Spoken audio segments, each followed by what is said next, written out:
Donc bonjour à tous, ici c'est Jean-Jean, alias Jean-Jean la bricole, et sur cette chaîne on parle crypto-monnaie, et ma spécialité c'est le minage de crypto-monnaie. Alors ça fait quelques jours que j'ai pas fait de vidéo, et peut-être que vous vous êtes un petit peu posé la question pourquoi, hein.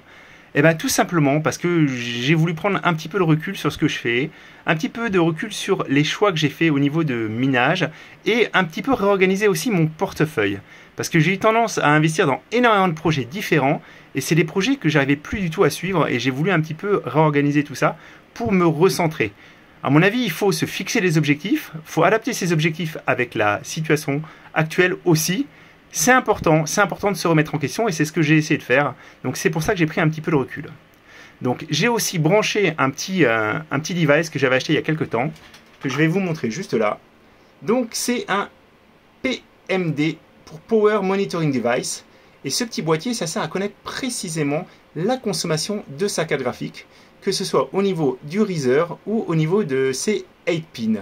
Donc c'est très sympa et je vous proposerai une vidéo dédiée. On pourra faire quelques tests de consommation très prochainement. Donc au niveau de mes nodes, j'ai enfin mis en place le dernier node que j'avais reçu.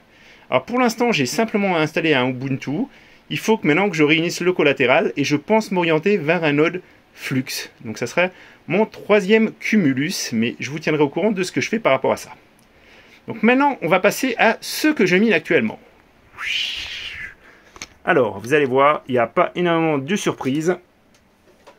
On mine du Dynex. Je vous rappelle qu'on a une pool, une Gigipool Dynex, d'ailleurs pour ça. Je mine du Kaspa et je mine du Raptorum. Pour vous montrer un petit peu, c'est assez fou ce qui se passe avec le Dynex. Parce que je vous montre un petit peu avec le Dynex et avec plutôt le Kaspa. C'est le Kaspa que je voulais dire. Si on va sur une mining pool, alors sur iOS Stats, vous allez voir, bidi boom, on va regarder et regarder aujourd'hui. Donc ça vous donne en fait une position en temps réel des coins qui sont minés avec le logiciel iOS et le Kaspa est en tête avec 27%. Je vous ai fait une vidéo il y a à peu près une semaine, on était à 20%. Donc c'est absolument incroyable ce qui se passe. Et vous allez voir aussi pourquoi on a ce tel engouement, hein. Parce que au niveau du prix, le Kaspa a complètement décollé. C'est quelque chose de fou. Alors, au niveau du Dynex, donc on mine sur la Gigipool. Je voulais simplement vous montrer. Alors pour l'instant, la pool, malheureusement, on n'est pas dans une période de chance. Je vous montre un petit peu au niveau des statistiques.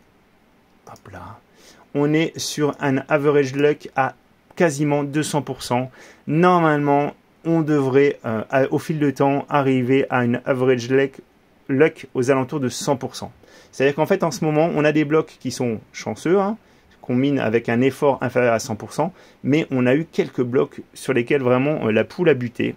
Donc, c'est pas du tout un problème au niveau de la pool, c'est simplement qu'on n'a pas de chance. Alors, la chasse, ça va, ça vient. Logiquement, sur le long terme, on devrait s'approcher des 100%, mais là, en ce moment, la pool a malheureusement pas beaucoup de chance. Et ça me fait pas plaisir. Voilà. Mais je pense refaire de toute façon une vidéo sur les poules de minage pour que vous compreniez bien ce qui se passe et aussi pour que vous compreniez bien que dans certains cas, on ne peut pas faire grand chose si ce n'est continuer. Et puis demain sera un jour meilleur, hein. Voilà. Donc je vous ai fait découvrir dans une ancienne vidéo, alors qui malheureusement n'a pas eu beaucoup de succès, un site qui s'appelle LiveCoinWatch. Ce que j'avais oublié de vous dire, c'est que ce site, en plus, il existe aussi en version mobile. Donc, vous pouvez l'avoir sur votre téléphone. Et c'est très, très bien fait. Alors, c'est très bien fait déjà parce que ça vous permet de lister quasiment tous les coins. C'est-à-dire que si vous cherchez un coin vraiment très, très confidentiel, comme le Lithoeum, par exemple. Voilà, c'est un fork du Raptorum. Mais vraiment un truc pas du tout connu, et bien vous le listez. Donc ça vous permet de vous faire un portefeuille, et un portefeuille qui contient tous vos coins. Parce que moi, comme j'ai des coins sur différents exchanges, sur différents wallets, j'avais complètement perdu la notion de où je se retrouvais mes avoirs, combien ça représentait en pourcentage, etc. Et grâce à ce site, vous pouvez avoir ces informations. Vous pouvez en plus les personnaliser. Alors sur mobile, c'est encore plus sympa, moi je trouve, mais ça a le mérite d'exister aussi sur le fixe. Et vous voyez, on peut voir que j'ai un portefeuille en 33% en Bitcoin, 16,8% en BNB, 14,3% en Ethereum, etc. Ça m'a permis aussi de faire quelques petits ajustements. Si vous regardez bien, vous allez voir, j'ai beaucoup de data parce que je viens de me monter des masternodes pour streamer, donc avec la monnaie data. Monsieur TK a fait un très bon tuto, c'est ultra simple à faire si vous avez avec FluxOS. Donc vous pouvez les faire héberger sur FluxOS et donc c'est vraiment un jeu d'enfant et on a un APR d'environ 30%. Voilà, ça je vais vous en parler un petit peu. Vous voyez que j'ai pas mal de Flux, Dot, RTM, Solana, XTZ parce que j'ai ce projet d'ouvrir un Baker. Alors pour l'instant, bon, j'avance pas beaucoup. Il faut aussi que j'arrive à générer un petit peu plus d'argent avec les nodes pour pouvoir acquérir du XTZ, du Tezos. Vous voyez aussi que j'ai pas mal d'atomes. Et ce que je vous disais, donc vous voyez, j'ai essayé de faire un petit peu une réorganisation. Tout simplement parce que je suis sur, regardez tous les coins que j'ai, j'en ai énormément. Donc il y en a certains sur lesquels je crois, il y en a certains qui cassent la baraque. Je vous montrais tout à l'heure, on parlait du Kaspa, mais regardez, sur 90 jours, le Kaspa est en hausse de 600%. Donc c'est vraiment incroyable.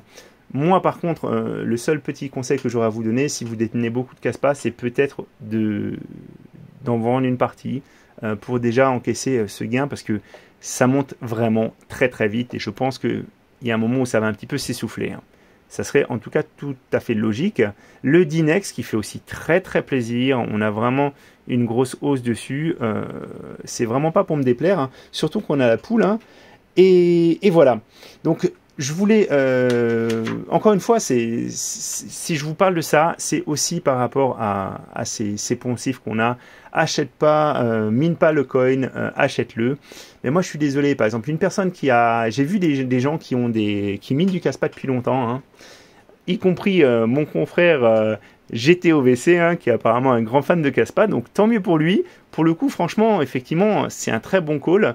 Et le Kaspa, au début, n'était pas listé sur les gros exchanges, donc c'était difficile à acheter. Et surtout, le fait d'avoir votre machine qui mine le Kaspa en permanence, ça va vous permettre vraiment d'en accumuler beaucoup au fil du temps. Alors que si vous voulez faire de la même chose sur les exchanges, il va falloir en acheter à intervalles réguliers. Il n'y a pas de bonne et de mauvaise méthode, qu'on soit bien d'accord. Il y a des méthodes, il faut que vous trouviez la vôtre, il faut que vous trouviez aussi celle qui ne vous prend pas trop de temps. Moi, j'ai écouté encore Monsieur TK sur un de ses derniers lives, qui disait que lui, en fait, il investissait, il faisait de la DCA tous les dimanches, quel que soit l'état du marché. Donc, bien sûr, quand il y a vraiment une hausse sur le Bitcoin ou ça, il va peut-être aller miser sur d'autres coins ou investir ça en stablecoin pour ensuite se repositionner. Mais il a vraiment pris ses habitudes, cette routine de le faire régulièrement et le dimanche, parce qu'on perd beaucoup de temps en fait. On perd beaucoup d'énergie aussi à suivre ces coins. C'est pour ça que j'étais content d'avoir un site qui reprend un petit peu tout, vraiment tous les coins, y compris des coins qui sont pas vraiment très très connus. Parce que là vraiment je peux avoir et je peux personnaliser ma vue. Donc c'est topissime. Si je veux savoir ce qui s'est passé uniquement sur les 24 heures, je peux le faire en fait. J'ai la hausse sur les 24 heures. Voilà. Et toujours en fait ces petites représentations sous forme de carré, elles sont beaucoup plus lisibles sur le téléphone. Et ça permet vraiment d'avoir en un seul visuel, savoir ce qui se passe, en fait, tout simplement. Donc moi, j'aime beaucoup ce système. Vraiment, c'est une belle découverte et j'en suis très content. J'aime beaucoup l'approche aussi, effectivement, Monsieur TK, là, ce qu'il fait avec ses masternodes, c'est aussi très sympa. C'est-à-dire qu'en fait, aujourd'hui, il n'a pas besoin d'aller investir... du fiat vers les cryptos. Il utilise en fait le revenu de ses masternodes avec des masternodes à 30%, notamment le Beldex, le streamer, et aussi sûrement, alors je ne sais pas exactement comment il fait sa sauce, mais il utilise aussi peut-être son Presearch pour faire ça, mais ça lui permet vraiment d'investir et puis aussi de renforcer ses positions. C'est un cercle vertueux, c'est aussi un des intérêts des nodes, parce qu'en fait après il n'y a plus cette consommation énergétique, il n'y a plus tout ça. Moi en tout cas là je suis vraiment content de la percée du Kaspa, je suis content aussi qu'on ait misé sur des coins qui marchent bien, que ce soit le Nexa, le Radiant, le Dinex. Il y a vraiment une reprise et j'espère vraiment que ce n'est pas un feu de paille. J'espère vraiment qu'on va pouvoir retrouver une rentabilité en Ça permettra aussi, j'ai vu aussi qu'il y a des nouvelles personnes qui se mettent au mining Et effectivement, c'est pas forcément un mauvais moment, à mon avis, vu que le matériel, il est présent, les prix sont bas et le POW n'a pas dit son dernier mot, hein. Moi, j'en suis en tout cas persuadé et j'espère vous accompagner longtemps et vous parler de crypto. Voilà, c'était Jean-Jean et je vous souhaite à tous un bon minage, de bons investissements. Encore une fois, diversifier, mais diversifier aussi pour pouvoir suivre les projets. Moi, vraiment, là, j'ai été sur trop de projets avec des petits bags sur certains projets que j'arrive plus du tout à suivre. Donc, vraiment aussi avoir une petite vue d'ensemble, regardez ce que ça donne sur 30 jours ou sur 90 jours. C'est super intéressant pour voir aussi quand il faut peut-être lâcher un petit peu de lest. Voilà. Je vous dis à très bientôt.